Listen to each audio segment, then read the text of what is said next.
too. Yeah, I know, right? Nice. So nice. It's like just the expanse, the fields. Okay. Cheers. Cheers, Michelle. Cheers, Jacob. Really honored to have you here. Well, honored to have you on Scent Space, going mobile. Here we are. Very happy.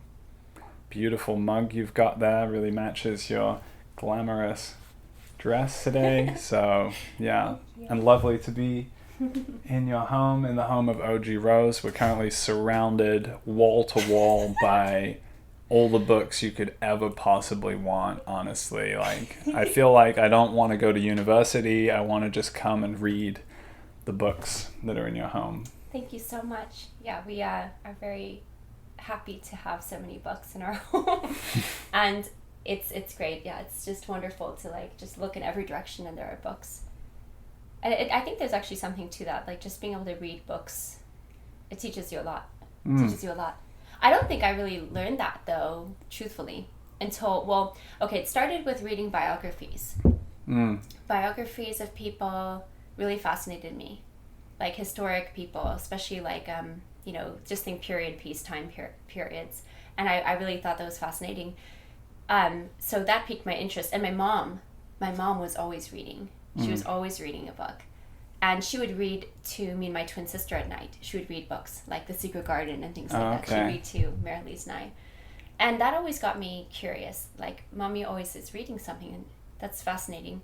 And, but then school happened, and like I really didn't like reading very much, to be honest. I was like, why would I read a book when I can go talk to somebody or go play something or go outside and pretend I'm a fairy or whatever. Yeah. But I think that there was something about getting back to the fact that books actually open up a perspective. Like it really wasn't until probably after college that I started to realize how much books can really help. Like really help you with things that you might be wrestling with. Like I saw them as avenues to learn narratives and, read stories. And I was an English literature major, double major with Spanish. Right. So I read a lot of books. But, also when you have to read them, it's a different experience than when you, like, just choose out of your own to read them. But, yeah, it was, I always learned from them, but I really started to see the power and the value of books probably when I started to read them for myself, really for myself, Yeah. And just, it's incredible. I mean, there's quite an education one can receive in just reading books. Yeah. I recollect my own kind of transition from being like a very non-fiction person. All of my books were like really, new atheist books and books about Islam and all of these kind of like current geopolitical kind of topics. And it took encounters with a few friends along the way to really understand the value of fiction. And it was probably only after I had like left those friends and gone on the solo journey that I really discovered this is like really, really damn important to undergoing the travails of life. To have rich fiction is just like an essential piece, and maybe one that sometimes is missed. But like just over the course of the last year, I've been in dialogue with War and Peace, which is obviously one of the big Russians, and a lot of D.H. Lawrence. Yeah. And it's like, I don't know how those are precisely, it's the point of it is not to be like, I'm going to learn this particular thing. Reading Tolstoy. It's for the joy, and it's for the richness. And it's revealing of the complexity of life and all of these stories and all of these characters, and really the rich texture of metaphor that these authors are able to provide about human relationship, particularly D.H. Lawrence, who's just fantastic about the ambivalent dance between men and women that goes on. Yes. And so it's kind of saturating my imagination in a way. That's interesting that you mentioned like fiction was, you came to realize that there's this power in fiction, right? I think for me it was almost not the opposite, but it was me realizing nonfiction was powerful. like I had a very good base in like the fact that fiction, maybe because I was a literature major, like I had to read so many different texts, and but how do I put this? So I think I had the sense that there was something there. I couldn't really articulate it per se, but I think there was something just about the human stories that I would see through these narratives that felt really important and significant, because they would shed light on, honestly, now I could say like philosophical truths through just the quotidian life and the quotidian experiences that were being, narrated and such. Meaning like every day? Yeah, every day. It's one of my favorite words, quotidian. Yeah. So it's a good one, but you're gonna have to explain it to most people. Yeah, I guess I would have to, and I'm happy to do that. Yeah, it is one of my favorite words. Just means daily, basically. So it's just a fancy word for daily. Yeah. But I think that with nonfiction, a lot of the nonfiction I was reading was like textbooks, about this, that, or the other, and I don't know. I think it's just genuinely the freedom of being able to read things that you didn't have to read, just opened it up in a whole new way, which maybe seems stubborn. Like, well, shouldn't you just be able to like learn that it relates to life when you're reading it for class? I mean, I would often I've tried to make those connections or like push those in class, but sometimes my questions were like subverted or sort of shushed, because it was kind of like that wasn't curriculum, that wasn't really why we're reading the story. Right. But I was like, but why would we be reading the story or reading the play or whatever it is if we're not going to think about how this actually impacts our daily lives, like our relationships and things like that, So, yeah, it's an interesting thing to think about, like our relationship to books and how it changes or shifts given the conditions, right? Like what conditions are we in, or what conditions are in requiring us to read, the book or whatever. Like, and I mean, you can always take something away from it anyway, but it is neat to have come to the place of like, oh, okay, I can read these things because I have a genuine question that I really am desperate, almost feel a sort of desperation to like read more about, to learn more about, and it opens it up in a whole new way. And that was for nonfiction, but even for fiction, it was like another level. Like it was already like I was at a level of realizing how important it was in terms of my ability to learn from it, and it opened my eyes in a new way. But like reading after college, I remember probably reading like Atlas Shrugged, and then I read the Brothers Karamazov, and those are both pretty big books, but like I listened to a lot of them too, just because I found some audio recordings and I was like helping to paint the house. And so, but the point of the matter is like when I listened to them or read them from my own place of just seeking and curiosity, it was just a whole nother level of insight, and it was just like just so much. And maybe because I had the space and the ability to kind of go wherever I wanted to with my thoughts in reading it. And so to me, it was extremely, extremely, extremely eye-opening and rewarding to like just to dive into fiction and nonfiction, again, from that place of compelling. Yeah. Liberating learning from the academy seems to be a pretty recurrent thread in a lot of my conversations. Was literally in a bar the other night in New Orleans, talking to a girl who had done philosophy in university, and she was just like so downtrodden that she couldn't like get funding to do a program, and I was trying to communicate to her like, oh, actually philosophy can become most alive when you're outside of the academy. And when you're outside the academy, the only reason you write a paper is because you want to write a paper. But people don't know that's available. They don't know that there's kind of philosophical community.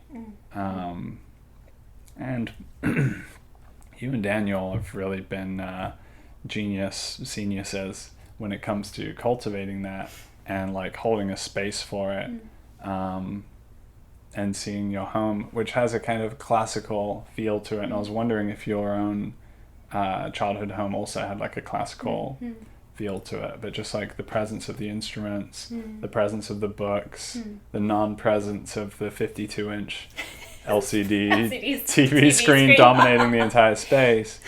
It's conducive some way to that. Like the spaces kind of make us. And then the scenes, I guess the virtual scenes we create also make us. And it's not as obvious how that occurs because you don't set the table and the chairs and the walls, but we're setting down vibes.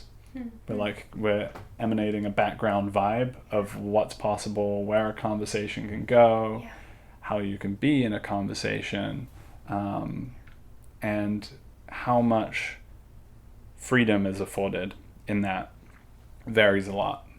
And I think the quality of OG Rose and other conversations is that you guys are very, very, you're ready to just like go anywhere and engage meaningfully with it. And I never feel like, oh, like if I go in this direction, there's gonna be judgment, or they're gonna like be closed to having that conversation, which is often the case with more Christian people or more conservative people who have more traditional ways of living, right? People who live the way that you guys live are often not as open and curious as you guys are. So I wonder if that actually distinguishes you in some unique way. I certainly believe it does. But well, thank you, Jacob. That's very kind of you to say. And I think that we have also been very blessed, Daniel and I, to encounter those who will hold space for us and will hold space for the genuine dialogue, the genuine meetings of those engagements. And I don't know, I think that to be able to have that curiosity and to allow the conversation to go in different areas and different directions is really important, because at the end of the day, like if one is afraid to venture, you have to understand the truth is in a way always propelling you. And it's not, and also it's kind of like, I see it as a dual action. It's like the teleological, like it's the toward truth, but it's also somehow, it's almost like I envision a little cart, it's kind of keeping you in this little place where you can reside as you venture. I don't know how to describe it, but it's almost like this way in which it girds you. That's a good way to put it. It's not actually a cart you sit in and you're just kind of residing in there. It's you obviously are on foot, traversing, venturing, exploring, but you're girded with the truth. And that is always an assurance. So why have fear to venture into sometimes the dark, the unknown, the mysterious, the wrong? Because that is always an opportunity to be girded still by truth. If truth is with you, then you have nothing to really fear. And it will bring you through that and bolster that truth, actually, in its towardness to truth as well. So to me, I think that's pretty, at least that's how I think about it. And I don't know if that's... Is truth taking us where we don't want to go in some way? Is that part of it? I think that's, I like the way you put that, Jacob. I do think that is a part of it, because often, there's like that very kind of colloquial thought about truth, like something about, it's almost like you'll often reject the truth, right? There's a way in which truth in its nature should be something that we think will just get it, right? It'll feel true to us, but it doesn't always feel true to us. It often has to do its work on us for us to finally sort of see it as true. And so it can seemingly take us where we don't want to go, to use your language, so that we can sort of go where, not to sort of reduce it to this, but so we can go kind of where we need to go, And I think there's a kind of a trust element. The word trust and truth just etymologically are so related, And so I think we have to kind of trust truth, basically. And I understand the counterpoints could be, well, what if this, or what if you get derailed or whatever, but to me it's like, well, you're girded with truth. There's no possibility for the that's why I said the cart analogy on the rail, because there's almost a way in which, like, it's like your whole body's in this kind of truth suit or something like that. Like it's like your the very grounding of your feet is in truth, and it's moving toward truth. It's like, magnetized toward it. So in that way, there also truth, I think, to me, it almost can handle because it's the nature of truth is truth, it can handle everything. It can encounter everything. And to me, that's important then, that we are allowing ourselves to have that genuine openness, genuine curiosity. Because also, ultimately, like, truth is, how do I put this? There's something about this, like I was saying, girded, but moving toward the magnetization of that is ultimately relational. So for me, like, why would I, and this is why I said Daniel and I are very blessed, because so many people, we've been so incredibly blessed to meet people like yourself, Jacob, and in these philosophical communities who are willing to hear our perspectives or questions, or go with us to some sort of like detour, to think about this or consider this, because it's so beautiful when you can have that space of like, there's no judgment on what somebody might ask or bring up, or even something they've done or something they've thought about. It's like there's a space to be able to genuinely explore that, because we are, again, there's a type of securing there of the relation itself, and the relation itself can take it all, because ultimately the core is the relation. So why would we kind of let judgment impede upon the relation, which is the very thing which facilitates the pursuit of truth and the girding of truth, if that makes any sense. So there's a lot there, but yeah. So really, I'm feeling like the extending truth now, not just as something that's in us, but this relational holding of truth as a living practice, and an act of trust and also courage, which really never ends. I would contend, based on my experience, because we're always in relationship. There's always more truth to be known, and the truth is changing, and we want things to stay the same sometimes, or what have you, and so it's something like living to stay with in that, and to make that novel move, that novel gesture of moving towards what feels true. And so that can go a hell of a long way, I think. And there's so many different contexts in which you can practice that courage. Obviously, friendships, close relationships become established, and you establish them on a certain ground, and then as you change, or the other person changes, there has to be a sort of dying of the original ground in order for what's actually alive to continue to be in contact. But then it's like, it extends outwards, like, okay, how am I going to be truthful with the culture, what I'm seeing in the culture, without being absolutist, like I know exactly what's going on, because that's not really helpful most of the time, but to be able to communicate my perspective, what am I seeing out here, that's another form of courage.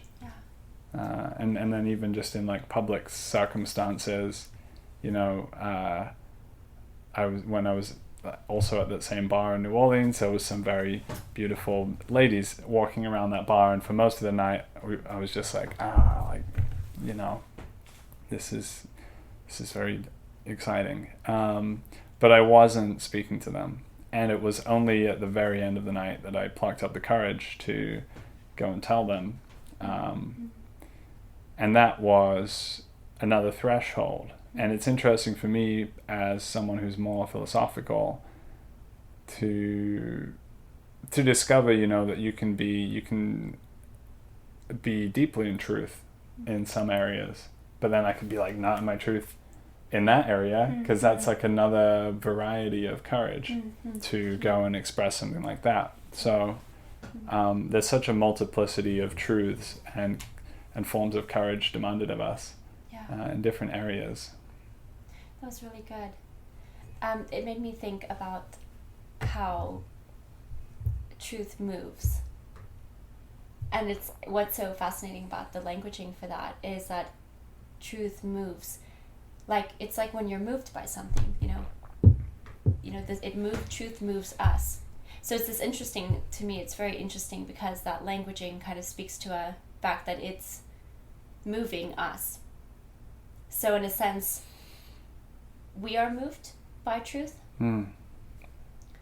But this also gives the possible interpretation of it moving as well. Almost like if we were like racing in the woods or something. It's like, catch up, come on, hurry up. Mm-hmm. Like, kind of that playful nature of like running ahead and then your friend catching up, or sort of like that feeling of moving along. And that's an interesting way, I think, for me to think about truth and its movement. And then just really quick on the idea of the truth of something, like being true to the relation may sometimes take how do I put this? It may sort of take putting other truths, I would say, secondary to the truth of the relation. And I'll say this in terms of like, people can sometimes get very caught up with, just simple facts. To be honest, kind of just silly facts. They're not silly facts. They're substantial. They're important. It matters. But ultimately, the whole reason that two people are conversing with each other is for the relation itself, to be true to one another. And so fighting over facts or something, to me, is just like, why are you even talking? Like, isn't the whole point not to be like fact checking each other or to get things right, or be like what the true answer is to this question? Like, isn't it better to be true to one another?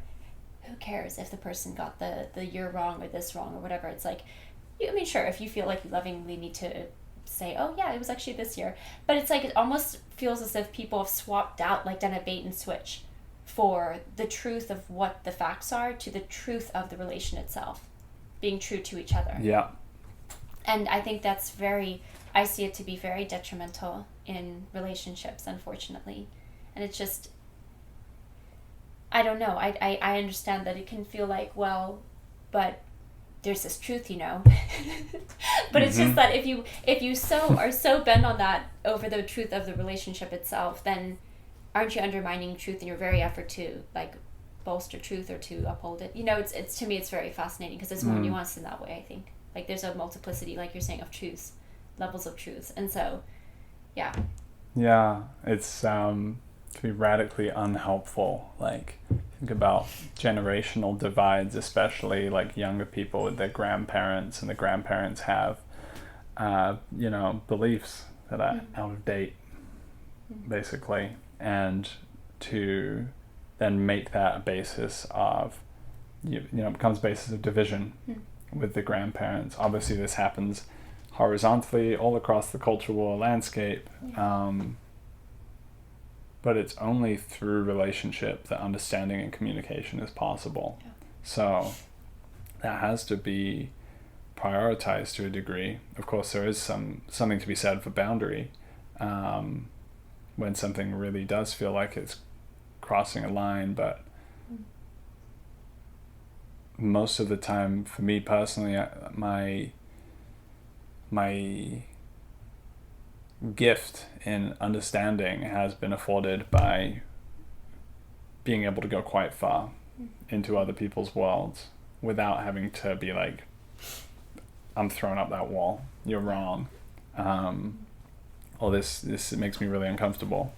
So you have to be able to kind of be the one that goes into the different spaces, and I think that's congruent with the idea of truth that you're talking about, that it is kind of hardy and resilient. Yes, exactly.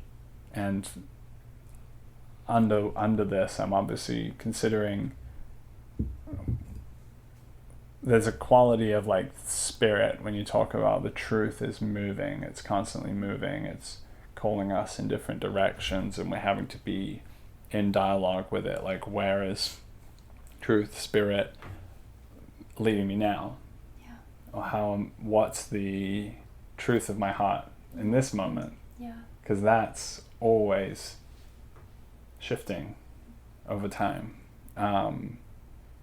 And one who is in relationship with spirit does have the resilience and hardiness to go wherever the spirit leads, and sometimes that does lead into places that would seem to be bad, or dark, or not the right place to go.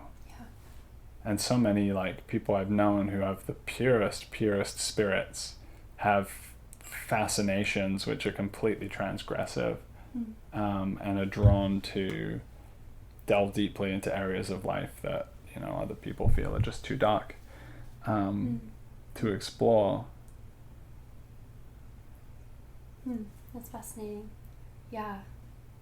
Thank you for sharing that, Jacob. I was thinking about this idea of you know, the spirit, and I always love the analogy of like wind and wind through a sailboat, like in a sailboat, you know, where you don't really control like where the wind goes, but you can harness it, right? Like you let it move you by putting up the sail and then guiding it, you know, but it's really guiding you, like it's pushing you along.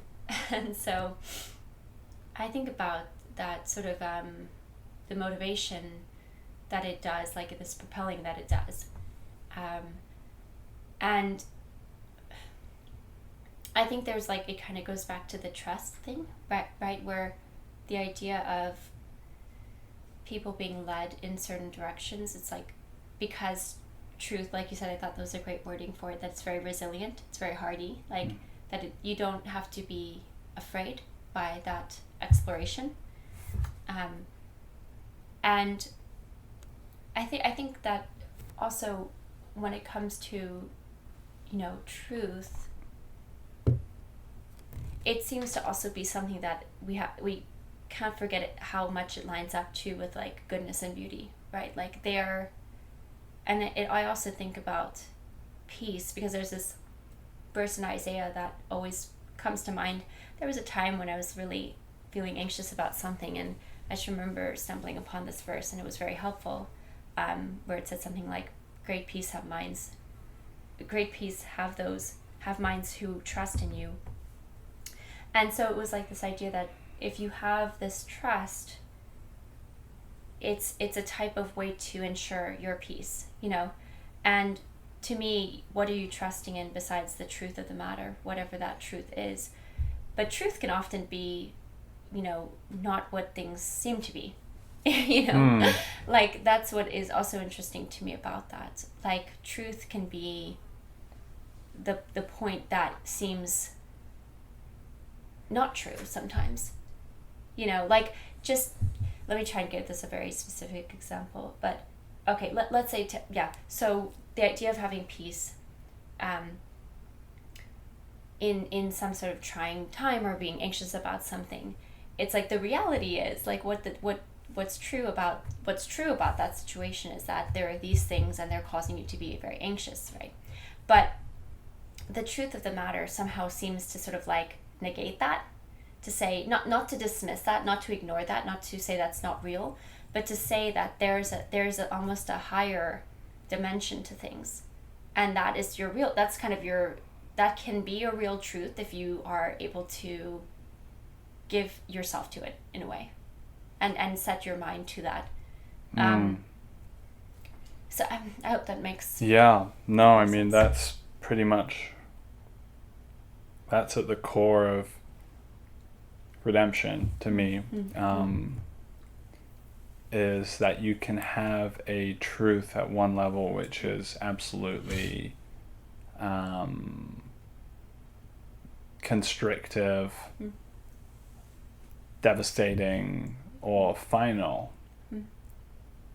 and it's not necessarily in the negation or the undoing of that the redemption or the liberation can come. It's this higher truth that you speak of. Like there can be a higher truth that kind of organizes around the truth of the circumstance. Yeah, exactly. And that is what affords miraculous shifts in perception, allows people to undergo tragedies and over time for the meaning of those to be situated inside of something larger. Yeah. And that's it's a transcendental kind of thing. Yeah. But it's really what I, insofar as I have a message to bear, it's something to do with that at this point. Yeah, that's wonderful. It makes me think of like that redemptive element where there's, like, I always think the word remarkable is funny, because when you think about something being marked up, it's something that like needed like you think of just a paper needing to be marked up a lot, or as you got marks like scar or whatever. But it's like redemption and this higher truth makes it remarkable. It remarks the marking in a way. So it can make it remarkable. So that was something that came to mind. I wanted to ask you really quick when you brought up about being at this bar and like being very like nervous to say hello to these, or to speak with these women. When you say about this idea of like there's not being in your truth there, but maybe being in truth in another area, I thought that was really, really interesting, because I'm really, really fascinated by that. Like the fact of the matter is that even when we kind of are cultivating or attempting to, we'll all have a process of failure and redo, but like I'm fascinated by blind spots. Like I'm really fascinated by that. Yeah. And like I think about it myself. Like there's just things where it's probably for other people might seem very obvious, or like people who've known me for years or whatever. Like, but if I'm honest with myself, I know there are certain things where I still struggle with this, that, or the other, and it's like that seems like a blind spot. Like I'm not being in my full the higher truth in that area, but I'm able to be over here in the higher truth. So is this just like the reality of all? Like, is there a way to?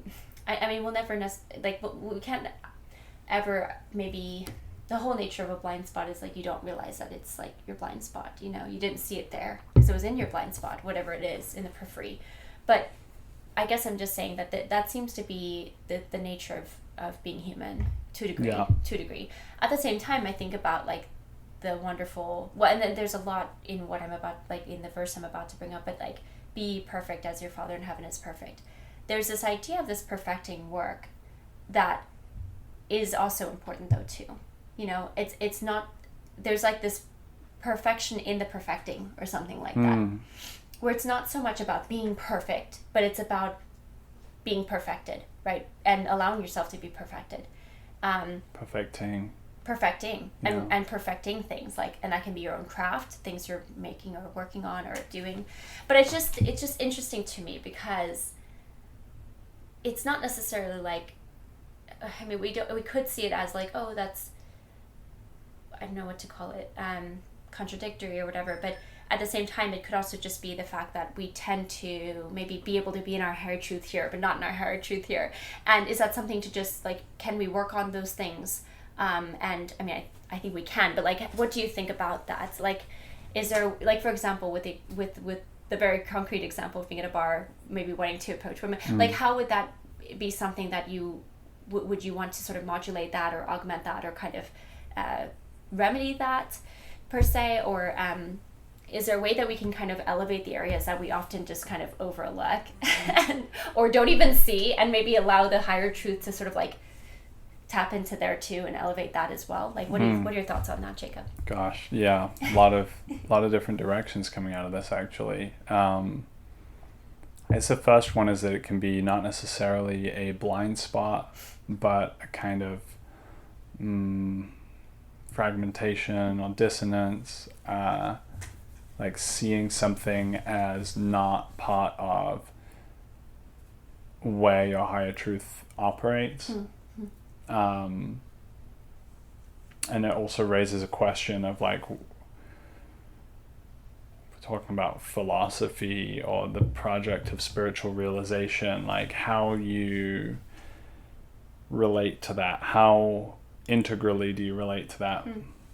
Does your relationship to it extend outside of the thing, or does it kind of have this locus point of like, I'm really focused on my spirituality and it's this thing here, or my philosophy and it's this thing here, Right.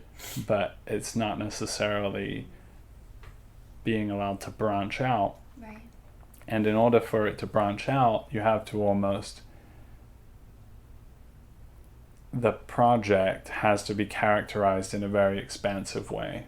Yeah. It really needs to be something that feeds back out into all different things. And so it's almost underneath philosophy. It's like how you're attending to your experience and seeing where truth lies there. So yeah, I mean, for me in the bar, it's the expectation of something that is coded into me, a fear of what will happen in doing that, and then what that will then reflect back upon me. Yeah.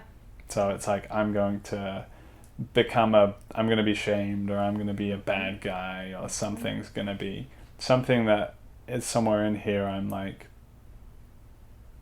geared up against that possibility, or I've like been entrained to believe that that's a devastating thing or something. Those are kind of blind spots, shadows that we're working with that are then like shaping the range of our behavior. Yeah. But obviously, if I was in the deepmost trust of life, then wouldn't that mean to be without that fear? Yeah. To confound, for the trust in life to confound that fear. And the trouble becomes that spiritual and philosophical frameworks don't necessarily always extend into those areas, like libidinal areas. Like how does my Christianity fit with the eros of going to talk to the girl at the bar, and what am I trusting in there?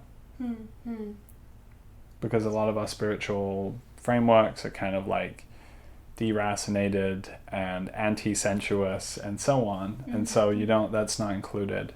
But if it were, then that would be information, divine information that you ought kind of act upon in some way, or allow things to flow through you. Do you think a way that it could be integrated beyond the this of the spiritual work, where it can sort of go out to the other areas? Like, could that look like just, I'm trying to think of how we could potentially like shift things there. Like maybe it is just simply the confidence or the ability to be at ease in oneself, to, because it is interesting, like a lot of the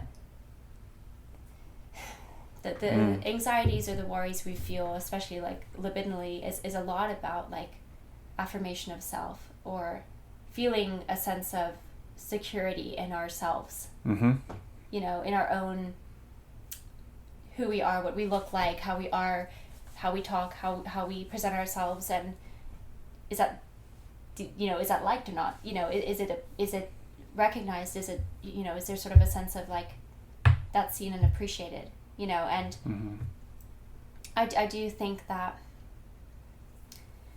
I wonder how that can kind of, I just think it's such a very good and like very concrete sort of question about like how does, one's own Christianity actually impact their experience at a bar, and that libidinal energy. And I think though that because, and I mean, correct me if I'm wrong, but I do think it kind of goes to that root of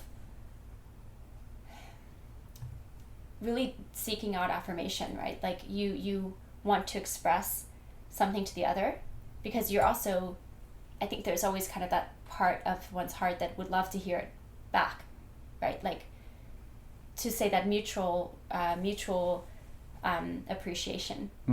It is genuinely about the other or the others. It's like I'm just really appreciative for being able to witness beauty or witness, whatever it is you're appreciating. But there's also this sort of sense in which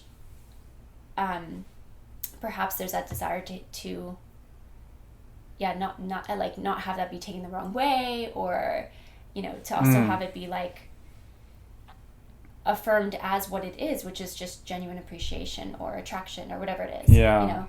Yeah, I don't think it needs to be reciprocated. It's more in the reception of it, and the legitimate reception of it. That is the reciprocation. Yeah. Oh, that's a great point. Yeah. But just to have somebody or those receiving it, just to have it be genuinely received in a great way, like to have that is the sort of the payout for it in a way, right? Like there's a way in which it's not so much about like hearing back compliments or something, but it's more so just to have that be genuinely received, that is like the affirmation itself, that like, oh, my words spoken and my intention were received and accepted as a gift. And it's like that gift you receive in giving a gift, right? Like where it just feels so good to give somebody a gift that they enjoy and are happy.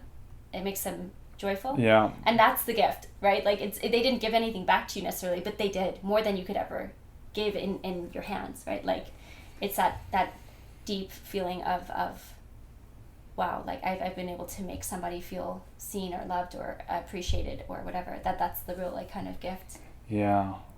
I think what you spoke to about like the security of self, or the like settledness in self. I just had a conversation with a friend a few weeks ago about this, and he was telling me about how his kind of dating journey, and how he hadn't kind of reached that place until somewhere in his 30s where he really felt like,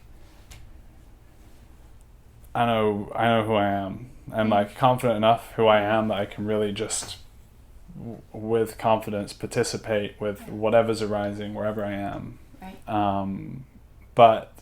And I think that's a big piece of it, no doubt. And that is something that's generated through all different things. All different aspects of life contribute to the whole confidence.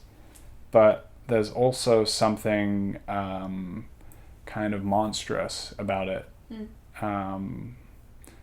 There's like a necessary monstrousness. Maybe that's not the proper word, but we'll start with monstrousness, for the masculine to participate, which the feminine does not require. I'm very comfortable with my feminine. I can tear it up on the dance floor. I can own the dance floor.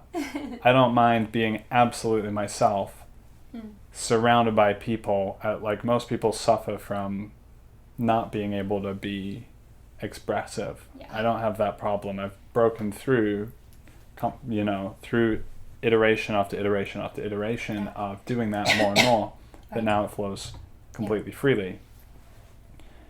And there's maybe some parallel here, that it is an iterative process of risk taking. But there is a risk, and what's the quality of self that affords that kind of risk taking? And obviously, in some ways the masculine relationship to the feminine, it extends beyond that. It's somehow like how you participate in the world. It's like the willingness to cut through the barriers, and have a degree of disregard almost, even in being very attentive. It requires a disregard of self to go and do something like that. And I do see some relationship to the rooting in the shadow self, to being like the reservoir of that monstrous energy that gives rise to confidence to do something like that. Whereas if you're just a nice guy, then that doesn't seem to afford the same willingness to go and do something potentially. The extreme end is doing things that are really stupid. Like, that's what young men do also. Yeah.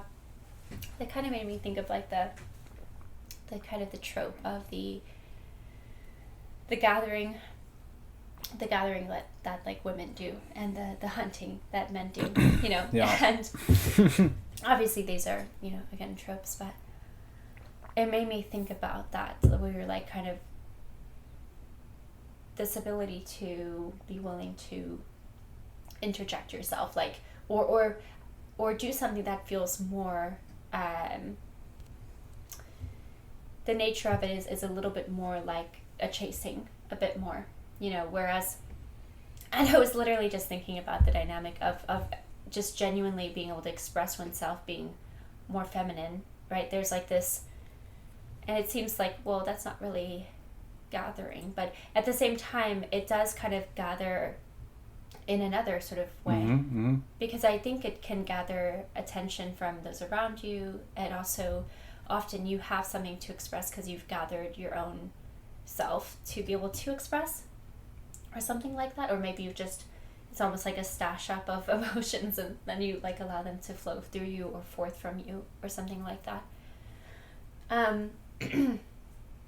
But I was thinking about like that, the levels of feeling like the iterations and the repetition that sometimes it requires to kind of get to the place of feeling more at ease.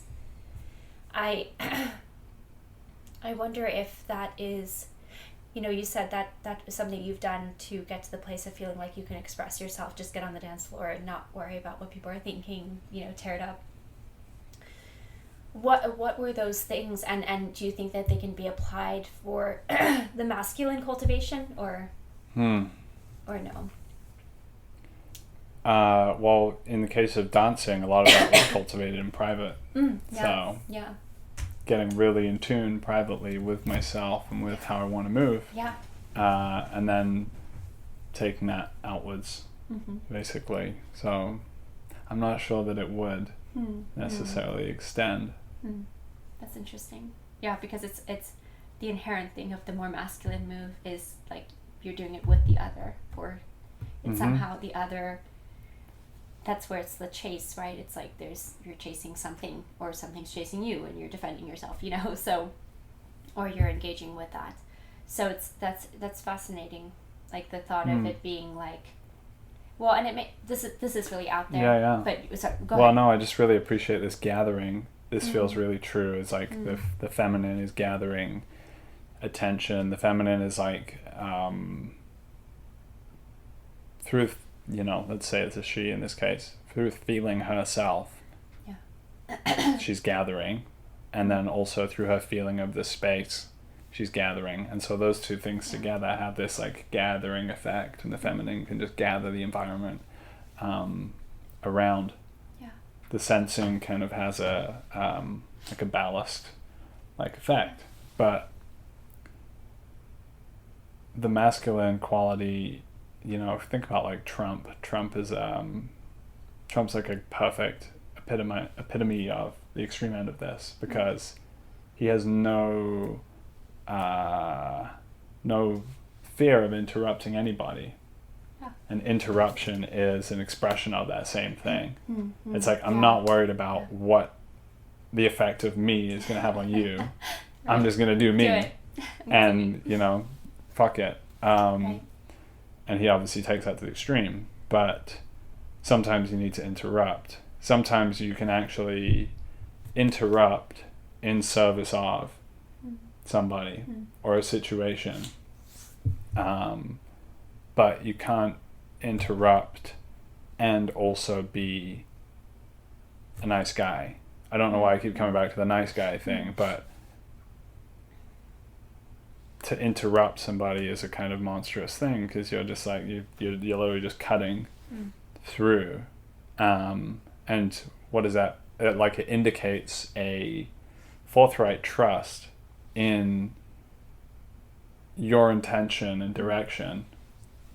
Bring it back to the trust of like, what I'm going to cut through is more, is so true or more relevant than whatever else is going on. Yeah, that's good. That's really interesting. It makes me think of like, so I have two kind of out there thoughts. Sure. But it kind of makes me wonder if there's a way to go about the very like the very risk of interruption, like even in approaching women, for example. But to do it in a way that also takes in the context. I don't know, perhaps that's already attempted, right? Where it's like there's a comment on, oh, you look, there's a comment on what she's wearing, or what, maybe there's some, and so it's like it does sort of give some sort of context. It's not just like completely I want you. Yeah. So it's giving kind of some like maybe that would work too. Who knows? Yeah. At least it's honest, no, right? It's like right. Yeah, but I'm wondering about this because I wonder if there could be like ways to, maybe if it was more playful engagement, playful engagement, where I don't know, because a lot of times it can just be like perhaps it's either the potentially it's too direct, or it's too indirect, or it's this sort of this place of it being like too standard, you know what I mean? Just like, how's your night? Like, are you having fun? Like just right. Yeah. For lack of a better word, just kind of like boring sort of conversation. Yeah. Which I mean, I think you can play with that. There's still room to work with that, of course, but it's just, something that kind of is a little different. Maybe could catch more attention. Yeah. Or something, if that's the whole point anyway.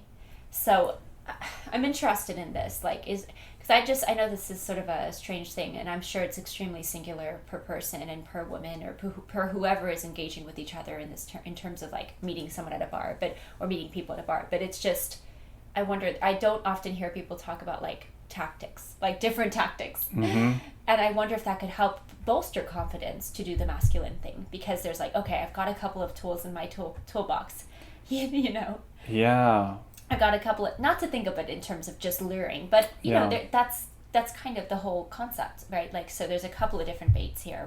We're not just going to necessarily go with like the worm, we'll do some other maybe avenues, and then it also makes one more confident to like try that. Just anyways, just think what. Well, it's interesting because that has been kind of the notion of social tactic has obviously been totally like that well's been poisoned by. The name of it is escaping me, but the whole like men's dating tips kind of movement that came in like the early 2000s of like simulated relationship of like, here's the things you need to do to get girls, and a lot of people felt that was kind of toxic and a little bit pathological, and sure. I remember watching some of those videos when I was like 15 or 16, and it's not really the thing I needed. So, and yet there's something to be said for it. Like, why not? I don't think it should be a taboo necessarily. Funnily enough, the burlesque dancer that I was speaking to in New Orleans, she shared with us that she shared, funnily enough, a lot of being a burlesque dancer or stripper is actually just talking to the clients and making them feel comfortable and hearing about their lives and so on. Actually ends up being kind of therapy. But she told us she had like a binder of conversation topics because it's such a big part of the job. That she had all these prepared topics and things, and so she obviously strategized it.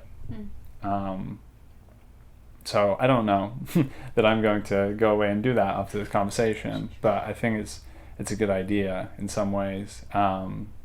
Moreover, I like this idea of the silly, the silly disruption, both for the act of flirtation and also for the uncomfortable but necessary interruption. Yeah.